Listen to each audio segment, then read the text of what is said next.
So I've been living in Asia for 3.5 years. I've been living in Taiwan for 2 years. And the questions that I get from my friends back home have gradually changed from, when are you coming back, to, are you coming back at all? And it's really hard to answer this question because it's difficult to know where you're going to be forever. No one can really say where they're going to be forever.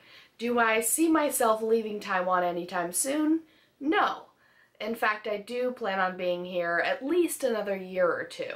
But I tend to try to decide where I'm going to be at least a year at a time, because contracts as a foreign teacher are a year and my visa renewal is yearly. So that's the best way to go about deciding if I want to stay in Asia. Am I going to stay here forever? I really can't answer that question, but I don't think I will stay here forever. I would like to say, though, that in this last year of being in Taiwan, I've fallen more in love with Taiwan than I've ever been before. In fact, I'm really glad that I stayed. I think you should stay in a country, a foreign country, at least a year if you want to fully embrace the culture and appreciate the culture, because the first couple months you spend in a lot of culture shock and it's a tough time to get through. But also, I recently made a video on how I quit drinking, or about why I quit drinking, and I gotta say that since I quit drinking, my life has improved 150%, because that's what I needed to do. That's not necessarily what everyone needs to do, but that's what I needed to do to take care of my health and take care of my mental health. I had to cut out alcohol completely, and I'm really glad that I did, because I really feel like this fog has just been lifted from my eyes, and now I can really see what's around me and appreciate what's around me. To be completely coherent with you guys, the reason why I'm really enjoying Taiwan more than I was before is because I'm enjoying my life. I'm actually living a life and not just existing. Before, I would go out partying on Saturday nights and then spend my only day off, Sunday, hungover. And I'd wake up sometimes at like 5 p.m. because I'd gotten back from partying at 6 a.m. and there was nothing left for me to do at that point, and I didn't really get to experience or enjoy Taiwan, which is just a shame. Like, on my days off and sometimes on days that I work, I go on hikes, and I have to say that Taiwan is one of the most beautiful countries you could possibly visit.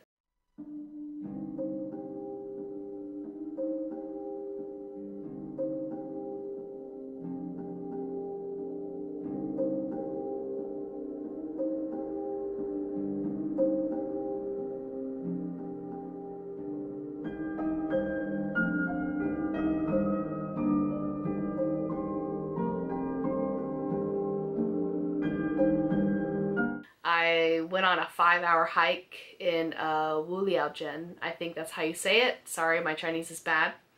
And it was a really challenging hike. I'm glad that I went with friends, because I probably wouldn't have done it by myself. I was sore for days, but the views were incredible, unlike anything I've ever seen before. Huh? They know? No. So we just climbed down that, Oh, yeah. Sure, yeah. and it's Take a picture of me pointing at things. That's what I do. And I think that's the secret to Taiwan that I didn't quite get before, is that you have to get away from the cities. There are some really fun things to do in the city, like in Taipei, but I really think that you're missing out if you don't go out and go see nature here in Taiwan, if you don't go see the waterfalls. There's nothing like just breathing in nature, getting away from the noise, getting away from the scooter fumes, and looking at a waterfall or standing on the top of a mountain and watching the cars just kind of buzz by like ants.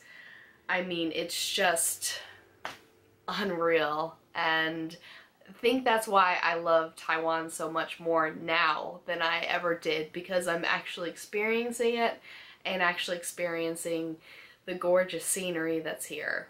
So another thing I want to talk about in this video is that, like, your idea of home really starts to change when you've been living abroad for a long time. America seems very foreign to me sometimes, and I think it would be incredibly foreign to me if I moved back. Like, there would be a lot of things about American culture that I'd have to readjust to.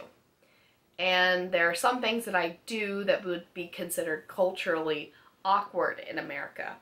For example, I often wear a mask when I go outside. That is because the pollution here is absolutely horrible and I have allergies. But also, I will often wear a mask when I'm sick. It's something that people do here in Asia just to be courteous, so that I don't like cough on someone or breathe on someone and get them sick. It's just a way to be polite when you're sick. So I wear a mask a lot, and people don't really do that in America. In fact, when I explain that to my Taiwanese friends, they find that so weird that people don't wear masks in America. They're like, but it's just polite when you're sick to wear a mask. And I'm like, yeah, no, they don't really do that in America. But also, another habit that I've developed is I try to maintain my skin, my complexion, not because I think that having a tan is wrong. In fact, I think people of all shades are obviously beautiful, and I think having a tan looks great, but I have pretty pale skin, and my skin has typically been pale most of my life, and as a result, I can damage my skin pretty easily. So I'm one of those people, yes, one of those people that as soon as I walk into the sun, I open my umbrella. In the United States, we don't open our umbrella unless it's raining. But here in Taiwan, I'm like one of those old ladies. I open my umbrella immediately when the sun hits me because I don't want to get any sun on my skin. I also will not give someone a red pen, will not write someone's name in red pen, because in many Asian cultures, writing someone's name in red pen means that you want them to die. And it's not so much a thing in Taiwan as it is in Korea, but I just immediately and instinctively avoid red ink for that reason. So unless I'm grading papers, that's the only time I'll use red ink, is if I'm grading papers. I'll also use a lot of Chinglish, like I'll combine, or even other languages, I'll just kind of combine the phrases. And this is something that everyone will do. It'll just be something that you pick up when you move to another country. I also tend to cuss in Korean. I don't know why I do that, but whenever I'm really pissed off, I will say a Korean cuss word under my breath. I think the reason why Korean just comes to me when I'm mad is because I was really angry when I was in Korea, and I was so frustrated with my job there. I love Korea. I love the country. I hated my job. Let me just distinguish that. But whenever I just get really, you know, when you get that like gut anger, and like the first thing that comes to your mouth, like the first bad word is just what's like ingrained in your angry like spirit or whatever. For some reason, just sounds so perfect, you know? It just like, it just sounds right when you're angry to say, you know? It sounds right, and that's become my cuss word of choice. I'm gonna bleep that out, definitely gonna bleep that out, but yes. So anyways, I do think I'm gonna move back to America someday, because I really look forward to living in a country where I can get the foods that I crave on a regular basis. You know, I really can't get over my love of Western food. It's one of my favorites, and I would like to be able to go to a grocery store and have a huge selection of cheese.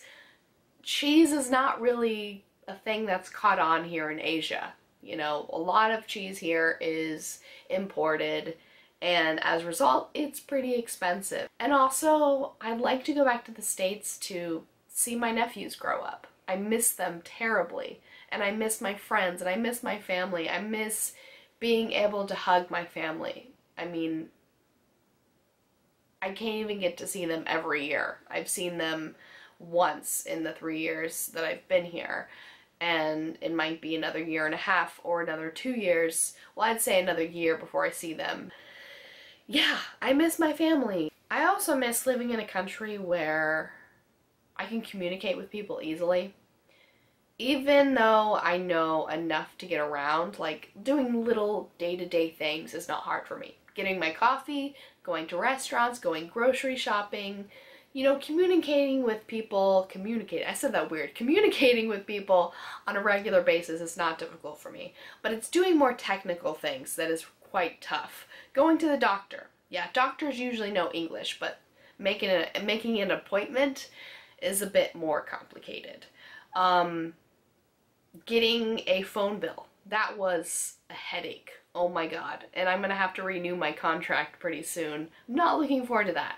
Finding an apartment. I'm gonna be looking for apartments in Taipei not too long from now. I do plan on moving at some point to Taipei, and I'm not looking forward to that because trying to find this apartment using the limited Chinese that I know and the help of my Chinese speaking friend, ooh, it's hard. Even if you're fluent in Chinese, if you've been living here for years and you know a lot of conversational Chinese, there's just certain things that you can't express unless you express them in your native tongue. For me, like, I enjoy writing and reading, and I have a special love for the poetry of English language. When I express myself, I do it in language that people that speak Chinese as their first language, or people that don't speak English as their first language, don't understand. In fact, I see a therapist here, and she lived in America, but she often has to ask me to redefine words that I use when I'm really expressing myself because she doesn't understand. And I'm really grateful that she, like, asked me what those words mean, because if she didn't, then she would just be pretending to listen. Like, it shows that she's really listening. I think that I will inevitably go back to America at some point. If not, I don't know if I'll live in America permanently, but just be there for a while because I miss it. I do. I miss it. And that's okay. I'm allowed to miss America. I'm allowed to feel a little homesick sometimes, and that's okay. But I can't see myself going back to America anytime soon mostly because of finances. Living in America is so expensive. It's ridiculous. Like, if you live in a country outside of America with, like, free healthcare, for example, like, we have free healthcare here. Everyone has healthcare. Well, it's not necessarily free, I don't think, but everyone has it. A country with affordable food. Like, you can get a meal here for $2. $2 US. You can get a meal here for $1 US. A decent meal. There's just these little things that make life here so much more convenient. Then I look at life in America and I think, do I really want to spend all of the money I make just to survive? And as someone who teaches for a living, I would be spending all my money just to survive. You know, I wouldn't be making that much more money in America when you consider the cost of living, the cost of just being in America, and If I move back to America, it will be after I've been able to save a lot of money and get out of more debt and travel more. So once I do those things, which will probably take me at least a year or more to do, then I will go back to America. But until then, I'm just gonna enjoy my time here in Asia and love it, love every minute of it, and be excited about some of these changes that are gonna happen pretty soon. I'm looking into moving to Taipei, and I'm going to, in a few months, be going to Europe for a vacation, and I'm not going to be giving too much details about that because I'm honestly trying to sort all the details out, and I'm not sure how much I'm going to share about that trip here on YouTube because I don't want to feel pressured to have to vlog my whole experiences. I just want to enjoy it. It's my vacation, you know. I am also going to be doing a giveaway on my Patreon, so check out my Patreon. I know I have to shamelessly promote my Patreon, but honestly, that's the only thing that's keeping this channel going because my channel has slowly but surely declined in subscribers and views and all of that. I'm going to be giving away a copy of Assassin's Creed Odyssey. I'm going to be giving that away on Patreon in February, so if you enroll before February, any tier, $1, that's all you need to do. And yeah, so stay tuned for more videos, and I hope you enjoyed my ranting about life in Asia and how I'm a huge weeb. I'm a massive weeb, a massive... What is the Taiwan version of weeb? Just Asia, China-boo, weeaboo, Taiwan-a-boo, Korea-boo. I should go.